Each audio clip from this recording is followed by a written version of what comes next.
Right, so Keir Starmer's latest scandal, and there's a scandal, if it's not every day, it's every week. If it's not every week, it's every month. The guy is up to the last hair on his head, deep in scandal and corruption. And yeah, the voice coach thing. Do you believe it? I don't. What an utter cock and bull story. And I thought it would be a massive nothing burger when I mentioned it in my last video. No, not the one I had to get removed, and I'll speak about that all in good time. But the previous video. And it's blown up hugely. All the mainstream media are talking about it, shockingly, and they're all suggesting that the guy should resign, which is even more shocking. But I welcome it.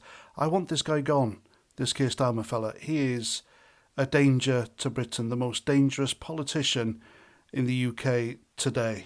And his story doesn't make sense. I mean, who the hell hires a voice coach on Christmas Eve?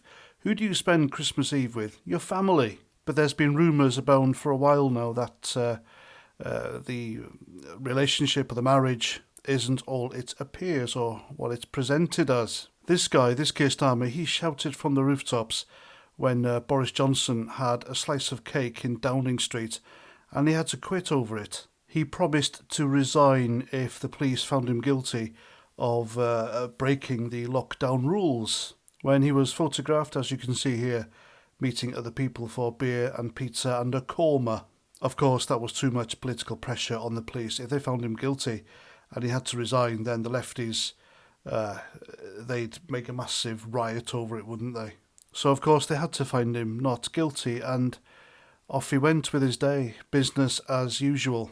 And by the way, the period where Boris had that slice of cake in Downing Street, lockdown restrictions had been eased off. They weren't so stringent. And compare that to the period when Keir Starmer met his voice coach. The restrictions were tightened. They were far more strict. And like I said, it doesn't make sense. This woman had permission to travel as a key worker during the plague. How the hell is being a voice coach a key worker? The only key workers were, I think it was people delivering shopping from supermarkets and the NHS and the police, emergency services, and that's it. And he paid this woman £65,000 to fix his voice. And the guy still sounds like a duck on Valium. This voice coach story doesn't make sense. It doesn't add up. Keir Starmer blatantly broke the lockdown rules, and he has to resign. He has to go. I want this guy gone. He should have gone months ago during the Lord Ali giving money to them scandal and every other scandal after that. But still, here he's just like a bad smell that won't go away. So there we go. Voice coaching on Christmas Eve during lockdown with his reputation. Are you thinking what I'm thinking?